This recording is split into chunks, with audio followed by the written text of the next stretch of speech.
Ya, Assalamualaikum warahmatullahi wabarakatuh. Jumpa kembali dengan Gembala Sapi Wasiro.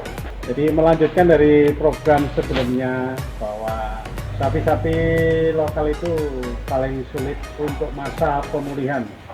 Merekondisi dari berat awal sapi datang dari daerahnya ke kandang di mana tempat dibuang. Itu biasanya susunya tinggi, dan untuk memulihkan berat ke berat semula dari timbangan asal, daerah asal itu paling sulit, paling menjadi masalah hampir setiap peternak, apalagi yang mereka kandangnya jauh dari daerah asal sapinya.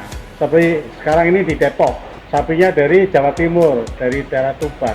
Nah, perlu saya ceritakan bahwa yang kemarin satu truk yang berisi 10 ekor sapi pegon atau biasa disebut juga sapi-sapi limpo, itu keturunan ya sapi Jawa yang dikawin silakan, dan sapi-sapi jenis turunan, yaitu sapi ada limosin, ada semental, tapi yang KW-nya itu sudah F-nya F sekian kalinya, sehingga genetik dari limosin maupun simentalnya itu tinggal sedikit.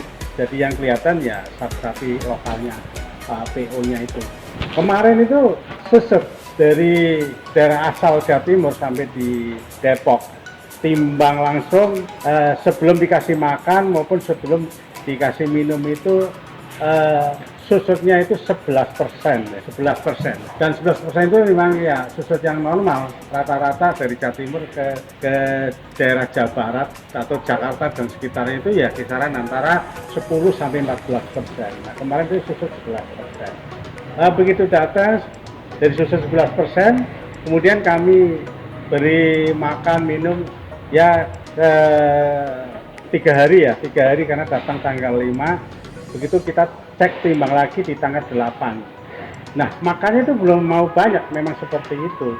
Baru makan itu kisaran kalau totalnya itu baru 5 kilo. 5 kilo itu adalah 2,8 itu adalah konsentrat kering, dan sisanya itu adalah dari makanan-makanan berserat.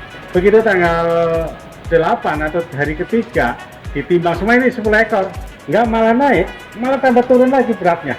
Inilah susahnya gitu kan. Dan ini maksudnya tidak direkayasa ya, bukan sapi disengaja mau ditimbang itu sengaja dipuasakan nggak minum supaya begitu mau ditimbang kasih minum, sebagaimana selayaknya orang-orang yang biasa jual beli sapi timbangan itu kan supaya apa namanya, nanti ditimbang beratnya tinggi, biasanya dipuasakan dulu nih dan kasih minum. Begitu hari ini siang mau ditimbang jual, itu langsung nanti segera 1 jam lah menjelang ditimbang itu biasanya baru dikasih air minumnya seger itu.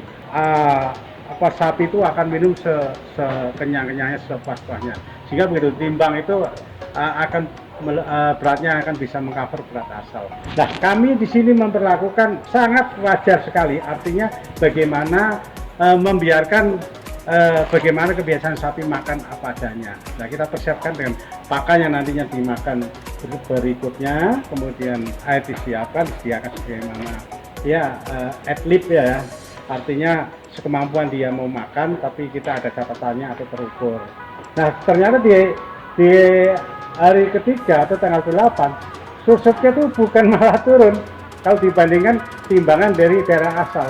Ini susutnya malah tambah tinggi menjadi 15%. Ya kan? Jadi tadinya yang 11% itu per ekor kira-kira susut kisaran 37 kilo per ekor susutnya. Begitu tanggal 8 atau 3 hari susut itu di atas 50 kilo.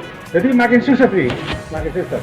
Nah, dari situ kami melakukan perubahan pakan, di mana pakan itu sudah sapi yang penting dia mau makan mana.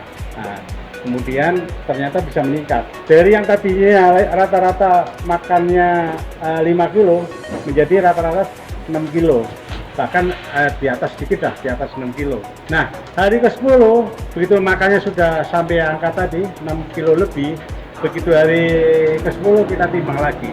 Nah, alhamdulillah ternyata beratnya kalau dibandingkan dengan timbang awal ada di kandang ini itu sudah naiknya lumayan juga. Kalau dihitung pertambahan berat per harinya itu 1,12 ya, 1,12 ADC-nya pertambahan per hari per ekornya itu ya.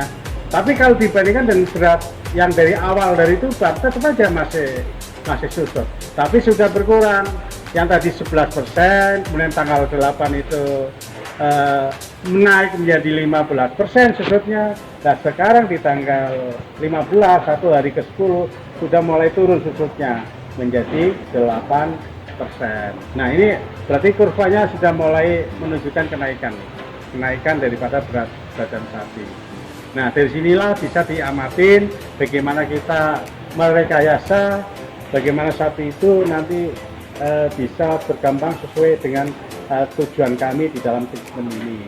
Nah kira-kira begitu, mohon diikutin terus perkembangannya, mudah-mudahan ini sangat bermanfaat dan nanti saya berusaha semaksimal mungkin, kekurangannya apa akan kita lakukan treatment berikutnya gitu kan. Maka dari itu untuk berkembang dan bisa memberi kontribusi terhadap dunia persapian, bisa menjadi bahan acuan atau bahan perbandingan, ya mohon kiranya para pemirsa, para yang menikmati dari atau yang menyaksikan video ini untuk memberikan sumbangan berupa subscribe ya, subscribe, like maupun komen. Silakan aja. Kalau ada kritik segala macam atau saran, silakan aja lewat komen. Terima kasih atas bantuannya. Wassalamualaikum warahmatullahi wabarakatuh. Salam sukses buat peternak Indonesia.